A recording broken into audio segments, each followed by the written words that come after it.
Hey, what's up? This is Patrick, and welcome to another episode of the rebooted Oakland Warriors podcast. I'm flying solo today, but I just wanted to talk about some basketball. In particular, the Warriors draft pick, specifically James Wiseman, and a couple other things. But first off, let's talk about Wiseman. I think that this was a really good pick. When you're looking at who was available in terms of Edwards, Wiseman, and Ball, it was pretty clear that the Warriors were leaning towards Wiseman.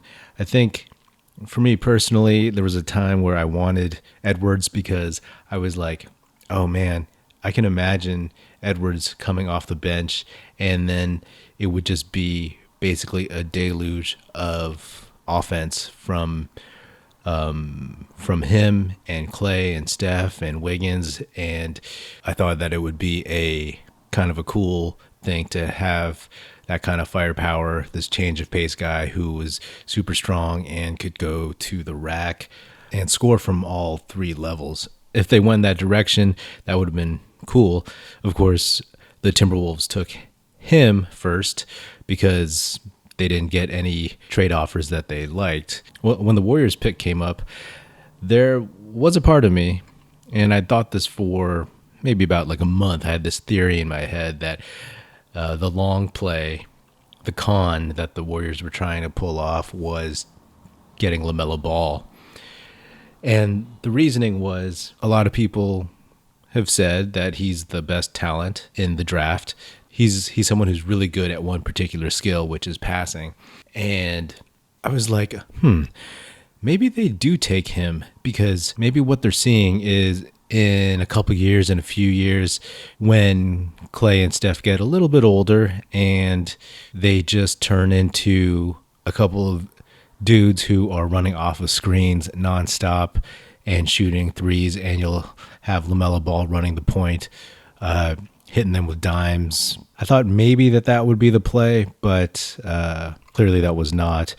I like Wiseman a lot, actually. From the handful of highlights that he did have, he looked to be pretty athletic, and he seems like a good kid, and he really does want to get better.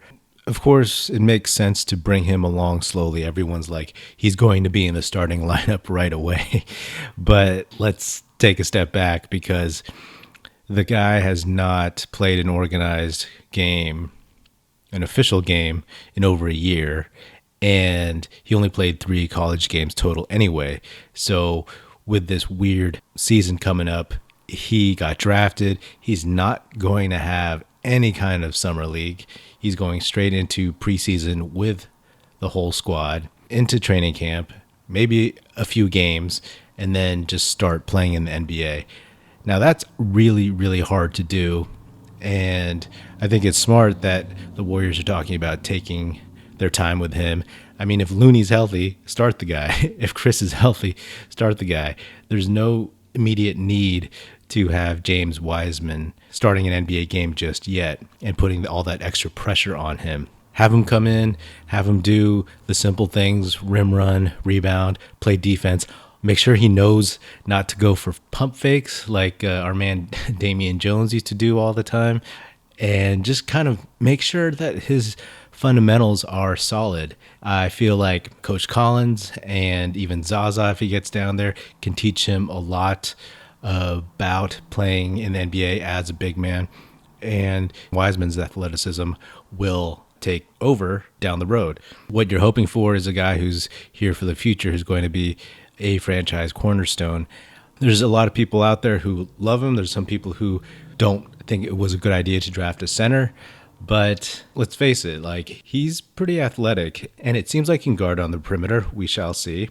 He'll probably have to improve his lateral quickness. I mean, how many 7'1" dudes have great lateral quickness? But at least when he's out on the perimeter, he looks like he's getting down and playing defense. He's not just like a big stiff who is standing there kind of straight-legged and bent over at the waist, about to get just blown by. I think he wants to be good. He wants to be great. And I think the Warriors are the perfect place for him to learn how to do that, learn how to be professional, learn from Draymond Green, learn from Looney, and just be in a culture that knows how to win and, that can develop him the way that he should be developed. I mean, it's a perfect situation for anyone who has talent, athletic ability, skill, and the desire to improve and really, really make his mark in the league and on this franchise. Wiseman has talked about being like Chris Bosh and looking up to Kevin Garnett. Who knows if he'll ever reach either of those heights? I'm not saying that he will. People talk about Anthony Davis. Listen, like, Anthony Davis came out of college as a clear number one pick. He was super, super, super skilled and kind of an anomaly. But if James Wiseman can end up being a poor man's Anthony Davis or even a homeless man's Anthony Davis in this draft, I think it's a good get. That's somebody that you could, maybe not be the best player on your team down the road, but he's somebody that you could certainly start building with. Who knows? James Wiseman, he turned down Kentucky to play for Penny Hardaway at Memphis. And if he did play at Kentucky, people could have just been calling him the next Anthony Davis anyway. So you never know. I mean, it's all conjecture. But I'm excited. I'm excited for him. And, it was cool to see on draft day when his name was called and, he got a little emotional. He put his head down.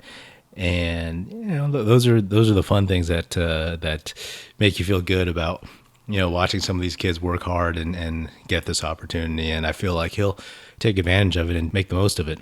And in terms of some of their other pickups, I love the Kelly Oubre pickup. The dude's got a 7'3" wingspan. He's 6'7", basically the same measurements as Brandon Ingram, but seems to be a little bit more athletic, to be honest.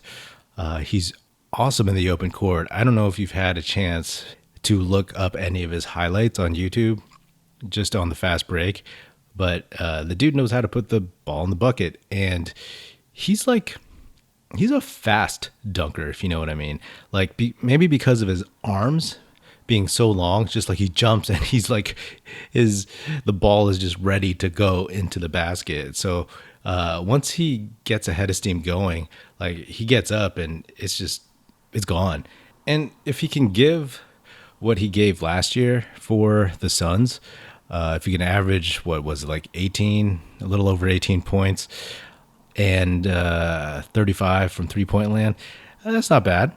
I have a feeling he'll want to do a little bit better, that maybe in the system he'll have an opportunity to do better, and playing with Steph will make him better. I honestly don't think he'll be worse. And if he can ramp up the D and apply some of those physical tools with more coaching and discipline, I mean, the guy's 25 years old, so it might be solid. I like the Brad Wanamaker pickup. I saw him a little bit during the bubble playoffs, and he just seems solid. Tough guy, worked his way overseas into the league, and anyone who does that is somebody that you probably want on your team. Like the Kent Bazemore pickup, but that's a 1-year contract. Someone that's been with the franchise, friends with Steph, got paid elsewhere for a while, is back and has some long ass arms and is gonna probably play some pretty solid D. And I like the Nico Mannion pickup. I mean, the dude was the number 7 ranked high school prospect by ESPN going into his freshman year. I'll be honest, I didn't watch much of Arizona basketball, but I heard that he started off pretty strong, and then maybe an injury or something kind of bugged him the rest of the season or whatever. But I mean, the kid can shoot, the kid can play some offense and run the point.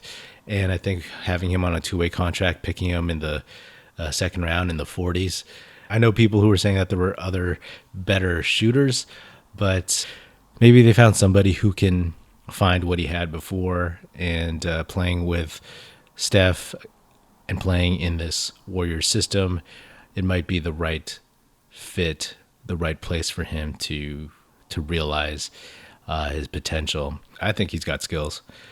And then the disabled players exemption, I mean, it seems like they're going to just use it maybe mid-season. They're going to hold on to it for a while. The roster's pretty set. I think they want to see what they get out of Michael Mulder, maybe Juan Toscano Anderson.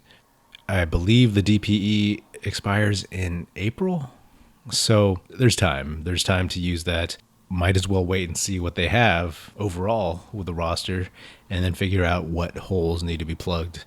But I like this team, and I think that they're going to be really fun to watch. Everybody's talking about them being like 7 seconds or less because they're going to be running. They have Oubre, they have Wiggins, they have Steph, they have all these guys who have huge wingspans and can run and score in transition. So that'll be fun. And they also look like a team that's going to have a lot of defensive capability and a lot of switchability. There's more wings than they had before, and there's more youth and athleticism, which they had wanted for a while. I think this team might surprise people, especially the ones who say that the Warriors are done. When people talk about the dynasty being over, I mean, who knows? Maybe yes, maybe no. Maybe this is a 15-year dynasty and we're just seeing a reload. Maybe this is the end of the dynasty and the Warriors just become a middling playoff team. Who knows? I think before Klay tore his Achilles, I would have put this team anywhere from in the 1-3 or 1-4 range. Seriously, I think that with Klay, they could have pushed the Clippers and the Lakers. As constituted now after free agency, a lot of players chose either the Clippers or the Lakers instead of the Warriors. And that was largely, I'm guessing, and I'm not alone in this, I'm sure, that once Klay went down, some of these hired guns decided to go where they thought it was even more likely to maybe get a ring. Once Klay was injured and after the season, they were like, well, I guess the Lakers are a better bet, or the Clippers. If Klay doesn't get hurt, who knows? Maybe they might pick the Warriors. So again, I would have put the Warriors in the 1-3, 1-4 range before, and now I put them in the 4-6 range in the West. It really all depends what happens and how well they come together. I mean, I think the Clippers, the Lakers, and maybe some combination of the Mavericks, the Nuggets, maybe the Blazers, maybe the Jazz. I mean, they're all in there. And what's going to be really, really interesting is seeing what happens once all these guys on the Warriors get on the floor with Steph. I forgot which podcast I was listening to over the summer where they were talking about James Harden versus Steph. And they were saying that, Harden is somebody who can put his team on his shoulders, whereas Steph is more of a floor raiser. I got the argument a little bit, but if Steph is like the greatest floor raiser because of how he opens up the court, his passing, his unselfishness, how he affects the Warriors culture, we're going to see that put to the test without Klay Thompson. And I'm very, very curious. One of my really good friends from San Francisco, grew up in San Francisco in the Richmond district, and he moved to Toronto, but he's still like a diehard Warriors fan, my friend Aram Collier. And we used to talk about, like, once Kevin Durant decided to sign with the Warriors, we were like, oh man, we're losing peak Steph, peak Stephen Curry. And we were a little bummed about that, right? Because he had just come off of that record-breaking season, unanimous MVP season. And of course, they lost to the Cavs in the 2016 finals, but he was just hitting his prime. He was in his late 20s. And hey, the KD experience was awesome. I loved it. But there is a part of me that would have been curious to see what Steph could have done if KD didn't show up. Like, how many more records would he have broken? Would he have led the league in scoring? How many threes would he have hit in a year? Would he have broken his own records? We'll never know. I was hoping we would see that last season, when Steph kind of had free reign and didn't have to defer to KD. But, of course, he hurt his hand, broke his hand. And now we're going to see that a little bit. Unfortunately, he is a little bit older, but he's still in his prime. I don't think he's done. I really don't. I think his game will translate and will age well. So when people are saying like the Warriors are done, well, let's see how great Steph really is. I mean, this is going to be his opportunity to really show out. And I think he's been underestimated for the last few years. Everybody talked about KD. Everybody talked about leaning on Klay. Everybody talked about that he hasn't won a finals MVP. I mean, I think people are sleeping on Steph, man. And I believe we're going to see a really, really entertaining team. If he is the best floor raiser in the game, then I think they'll be around the 4 spot in the playoffs. And if things just go okay, yeah, I think maybe they could drop to 5 or 6. The Warriors have talent, and they have the ability to score. They may not have the best three-point shooters right now, but we'll see. Maybe they can work on that. But they will have really solid defense. And, and you look at some of these other teams that all of a sudden are quote-unquote stepping forward, like the Nuggets, like the Mavericks. They're really good, but we could pump the brakes a little bit, let's be honest. Like, the Nuggets were amazing, but there was a reason they were down 3-1 so many times. We'll see if they can remain consistent, if Jamal Murray can do what he did in the playoffs for a whole season, if Michael Porter Jr., conspiracy theories aside, can do even more and take even more responsibility. You never know. I'm still kind of reeling from Klay's injury. I feel super bad for the dude. As much as you could feel bad for a guy that, makes tens of millions, 100 million, I don't know how many millions of dollars he makes. But hopefully he'll be around the team, and hopefully he'll be back. And in the meantime, I am super, super looking forward to this season. I think it's going to be a lot of fun because there's even more unknown. And when there's more unknown, it automatically makes you more curious. It'll draw eyeballs. Will Draymond be the Draymond of old? Will Steph be the Steph of old? Will Wiggins flourish playing next to Steph, or will he just be the same guy that he was in Minnesota? Then you look at the young guys. You look at Wiseman. Like, what can he pull off? Will when they bring him on slowly, like, will we see flashes? And I find that pretty exciting. So I'm hoping to do more of these podcast episodes, game by game. I'll be joined soon. I'm pairing up with my friend Vu Bang Wen, and we're going to be talking weekly about Warriors stuff. So hope you tune into that. Anyway, that's it for me. Make sure to subscribe to the Oakland Warriors podcast wherever you listen to podcasts, and feel free to ping me on Twitter at Patrick Epino, Patrick Epino, and I will check you out later. Music in this episode provided by Paper Sun. Special thanks to Paul Amardo for production support. See you next time, and go Dubs.